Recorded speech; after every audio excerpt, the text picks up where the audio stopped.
Hi, my name's Tom. I'm a journalist at the FinTech Times. Today we're here with Seamless TV in Saudi Arabia, and I'm joined with Matt. Matt, how are you? I'm great, thanks. So Matt, could you just give the audience a bit of an introduction into who you are, your position, and Paymentology, and what they're all about? My name's Matt Bruton. I'm the Global Head of Advisory Services for Paymentology. Paymentology is a issuer processor. We work with fintechs, startups, and legacy banks, retail banks, neobanks, anyone looking to issue card products across prepaid debit, credit, installment plans, loans, etc., and those kind of market fit type product types.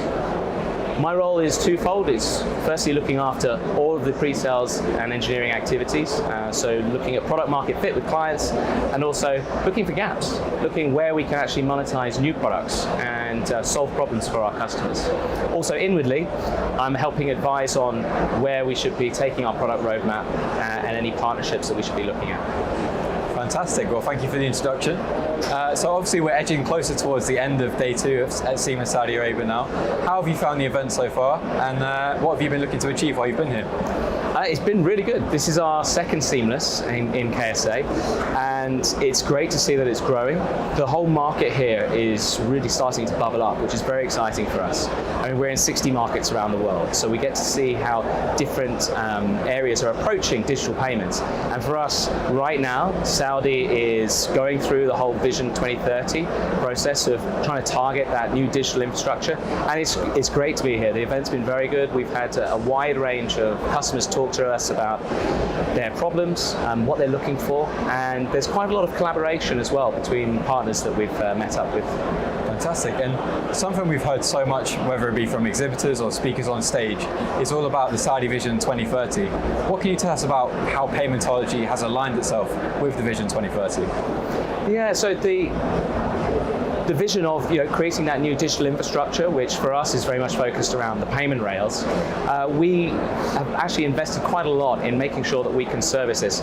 Saudi Arabia has on-soil data requirements, so we've actually set up in OCI, Oracle Cloud, our entire instance to service this market. So everything there, we can now work with multi-tenant customers, single instance tenant customers as well, and our goal is to really enable as many people as possible to be able to utilize our service as part of a much greater product suite that they're probably taking to market. Make it very easy. Everything API driven, allow people to iterate and test out new product fit, and then come back and adapt that. So by the time we get to 2030, hopefully we should see lots of penetration of new fintech products, and hopefully Paymentology will be the backbone of much of it. Yeah, hopefully. So if we just roll it back a little bit to what we've seen in the past 5 to 10 years, in your experience and Paymentology's experience, what have you seen regarding the sort of payment space? How has that evolved specifically in the Kingdom of Saudi Arabia, as I said, in the last sort of 5 to 10 years? Yeah, well, I think payments in general have been going in a direction of removing friction. You go back probably 10 years, most of us were still using chip and pin, and in certain other parts of the world, certainly in Asia and the US, heavily reliant on signature as well. That, by and large, I think in most markets, people have now accepted it has gone away. Moving to a more digital format, initially with sort of tap to pay, Apple Pay and Google Pay really taking great strides in encouraging this kind of behavior. But now into fully virtual environments where we're seeing masses of new B2B products that are being created, utilizing one-time use virtual cards and other seamless integrations that enable payments to be completely smooth for the end user. User experience is really probably where we've seen that biggest change. In Saudi in particular, I think the opening up of their interactions with outside third parties, enabling us to actually come in and operate and then set up new businesses a lot quicker today than it would have been 10 years ago as well. Yeah, so, and then looking forward to 2030, where all these aims and goals are kind of aimed at, what do you think the payment space will look like come 2030? If we were sat here in 7 years' time, what differences will we see from today to 2030? Well, I think already we can see that the trajectory is sort of more of a broad spectrum of payment offerings. I think today you've already started to see a lot more of the super apps that are interacting with each other and enabling payments in between them. You've got borderless account-to-account infrastructure that's coming in as well. It's going to really, I think, change the way big business is done, and certainly sort of the invoice management side for commercial elements of the payments piece. In the consumer end, for you and I, again, I'm convinced we're going to still see a move towards less friction. I don't know if it would be 2030, but certainly probably not long beyond that. Facial recognition for payments is definitely coming in. Today we already see this in some places, with Amazon's new Palm to Pay product, where the palm is linked to your card. That's one step removed. We've done this in the mobile phone area, where we moved from 4 to 6 digit passcodes into a thumbprint, and then we moved to Face ID, and that's exactly where it's going to go. It will be Face ID payments come 2030. I think it will be very interesting to see how much penetration that's had at that point. Yeah, so I imagine for a payment processor, in order to make these kind of things happen, not necessarily for 2030, but sometime in the near future, we need a lot of partnerships and collaboration.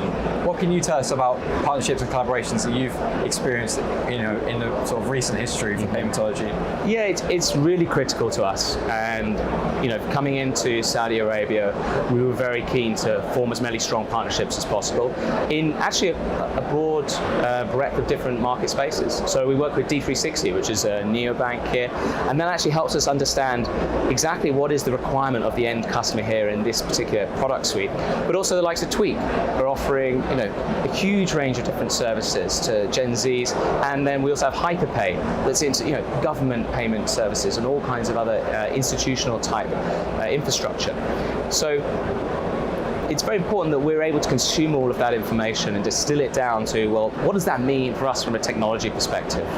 And having continuous dialogue with our clients and partners enables us to sort of look ahead and work out what we're going to need from an infrastructure perspective, from a product perspective, and making sure that also we're making the sensible decisions on how we build things, ensuring we build things to be flexible. We've seen lots of changes from a regulatory perspective here, which has been very interesting and made life easier for Paymentology, maybe difficult for others, but also that's going to continue to happen. The next 5 years we're going to see lots of regulatory change, I'm sure, and we need to be flexible enough to cater for that. Yeah, you touched a little bit on regulation and the regulatory space. Is that, would you say, one of the biggest challenges? Is that getting the regulation right in order to achieve the aims of, let's say, the Vision 2030, or is there a bigger challenge that's in the way? The regulations that we've seen here in Saudi Arabia, whilst on the face of it might look quite strict, are actually probably just one step ahead of what we're seeing regulators and central banks look at in multiple markets, whether that's the EU or other individual countries around the world, where data on soil is very, very important. They don't want to be processing any payment information specifically outside of that region. Actually, for Paymentology, this is a real sweet spot for us. The way we've architected our platform enables us to deploy an entire instance of the platform in market, in any cloud environment as required, in a matter of weeks. So where a bank might previously have been actually processing from Dubai or somewhere in Europe or the US, when that regulatory change comes in and says now everything has to happen on soil, we can be there and supporting it in a very, very short time frame. And for us, entering KSA was therefore a straightforward process of treating it just like we would any other regulatory change that requires us to put a dedicated instance in. So for us, it's quite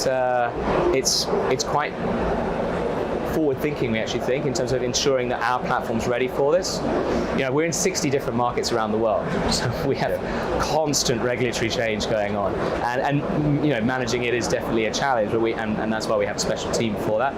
But we're always thinking about these things when we're designing our product roadmaps or looking at how we create new market fit as well.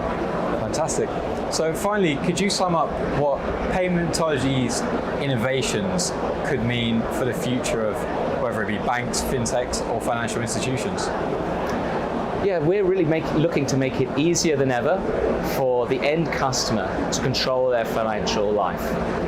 whether that's through being able to switch the account that your card is attached to, or being able to spin up one-time use virtual cards so that you can be spending at a vendor that you only want to have specific controls on, or in a family environment where you want to give cards to children or other family members that have specific controls and requirements around them, that are all enabled and provisioned through a mobile app. I really believe that your bank should know you, or your financial service provider should know you better than anyone else. They see all your payments in, you see your payments out, and there's a trick that's being missed at the moment around being able to offer the right services off the back of that. And as consumers demand more for these services and financial institutions and fintechs start to offer them, our goal is to be that provider of data that enables our customers to then do that. Fantastic. Well, it certainly seems like it's an exciting future ahead in the payment space. But Matt, thank you very much for joining me. It's been a pleasure. Thank you for your time. Yes, thanks for having me. Brilliant.